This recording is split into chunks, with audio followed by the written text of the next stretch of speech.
Harrison, you're one of the most durable interior defenders in the league. How important is it the way that you approach the off-season and training camp to keep up that durability? Yeah, well, don't jinx me here. But, Try not to. Yeah, I train really hard in the off-season, and it's actually the later I've gotten in my career, the more I've had to adjust that.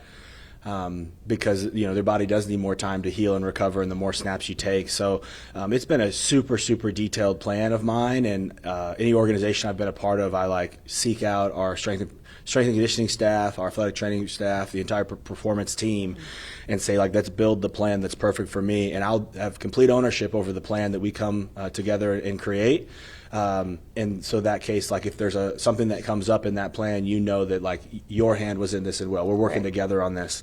But I'm a firm believer, in my core, I'm more of a plow horse, and I want to work and do more. So at this stage in my career, it's more pulling me back. But yeah, I think that, they say availability is the best availability, and availability is the best ability. Yeah. And, to not have missed a game due to injury since 2019 is more so than my own strength and preparedness. There's also a lot of answered prayers in that. Yeah, for sure. You said that after a season, some teams, they go into the off season and they kind of lay low for the most part. And then when they go back on April 15th, they have to ramp everything back up and kind of start from square one. But you said that at the end of last season, Aaron Glenn and the team really made a point to keep up the intensity. How have you seen that intensity carry over throughout the offseason now to training camp? Yeah, I think what's been interesting is that we have redlined but then recovered a lot of different times. So you can't just redline the whole offseason. You'll be burned out. Right. But you also can't create an environment that it's so nurturing and so player friendly that you're not making any gains. And so I think that Eric is one of the persons who kind of heads our overlooks it all. Him, Dave, and Corey, those guys overseeing their departments have built a very smart plan, constructed a great plan so that we did get bigger, faster, and stronger. I wear a Whoop under my my wrist taper. I wear it every day, and it tracks your calories and your strain and your heart rate and all these different metrics. And I can see over the last 9 years of wearing this that I was working the hardest I have been in this off season. Wow. And that's trackable, but yet still feeling relatively fresh. So they know what they're doing. Yeah. What has it been about this offseason that you've noticed that you've been working the hardest? Well, I think competition. And, if you ask me to go out and run 5 10-yard sprints, then you go put 3 guys next to me and watch it or record it or call out the winners each time, the intensity just naturally kicks in. Right. We had a conditioning test yesterday where every player could have very easily passed, say you need to cross the line at 10 seconds. Everyone could do that easily. We had guys cross it at 5 seconds, and then if they're crossing at 5 seconds, well, then I better cross at 4 seconds. And then if they're and so you just kind of have that natural competition built in because that's the makeup of the roster. As a veteran on this team and after what you saw last season, what do you want the culture to look like this season? I want us to be a feared football team. And I want when teams see they got to play us, I want that to be, I want them to fear that. And we build that through people who love football. We build that through gritty and grimy individuals who love each other and are passionate about the game of football. Who are some rookies or who's a rookie that you're excited to see grow and develop in training camp that you think can make an immediate impact for this team? That's a really good question. You guys got some good ones. I know. We have a lot. I've never been a part of 3 first-round picks. I'm going to leave them off of this because I think there's already expectations that go in with them. Okay. But our young corner Pons, the way that he worked in the off season, and what's been remarkable to me is he's actually pulled me aside and asked me some questions before, which is corners normally stick to the to the back end and some of the guys there, but he's asked me some questions, which I think when you have somebody who's curious and wants to learn and is willing to ask people in different positions, who see the game a different way, or how do you know it's pass, Harrison, something like that, just so they can arm themselves with as much knowledge. I think that was a really telling thing about his character and his want to be a good football player in this league. And so I'm excited to see how he can contribute this season. Yeah. You've mentored some young players throughout your career. What is your leadership style, and what do you want your mentorship to look like this season?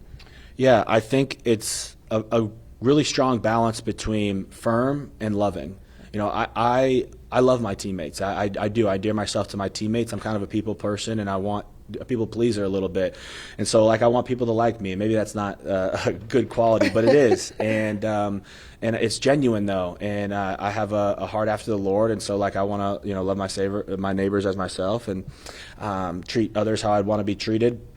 But I'm also firm, and I realize like this is a standard, and this is the National Football League, and like shit isn't sweet in this business, and there's a grace in this business. I'll give you grace, right. But up to a certain point, there's a firm line, and I try to do it in a loving way. And my belief is that if you have a personal relationship with someone, there's personal power there versus positional power.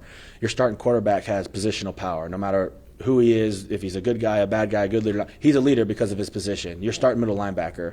Sometimes just older players in the league, if you've played 10 years in this league, you have the positional power of being a leader. Right. But I believe that the personal power is more important to build up, because I know you on a personal level. I know your wife's name. I know your children's name. I know what you struggle with. I know the loss you've had in your family and what you had to do to go over through that. And so since I know your story and maybe you've learned mine, we both know that we can handle adversity and get through it. And so the name of this game is how can you handle adversity? And that's why I like to get to know the person, so that when we do face those times, my leadership style can go back and say, like, I've already known what you've gone through, so this blurb in the road isn't going to be challenging, but there's still a standard here, and we have to uphold you to that. Yeah, and I'm sure especially the younger guys appreciate when that constructive criticism is coming from someone they have a personal relationship with. I know you said you wanted to stay away from the first-round picks, but I have to ask you about David Bailey. Yeah, for sure. How have you seen him grow, and what do you want to see from him in training camp? Yeah, I think talent-wise, he's got so much, and so I'm not looking for him to get any faster or jump any higher or win the get-off races anymore. I'd like to see his football IQ continue to increase, and so I'm able to get some reps with him out there at practice, which is nice as our rotation, and we have a pretty deep room, and I want to have some times where he's telling me, hey, this is this check, or hey, be alert for this. Normally that's been my job, where I'm the one who's communicating the fronts and the small adjustments within the defensive line. But due to his position, that player gets to see more. Sometimes they're in a two-point stance, and you can see a little bit more.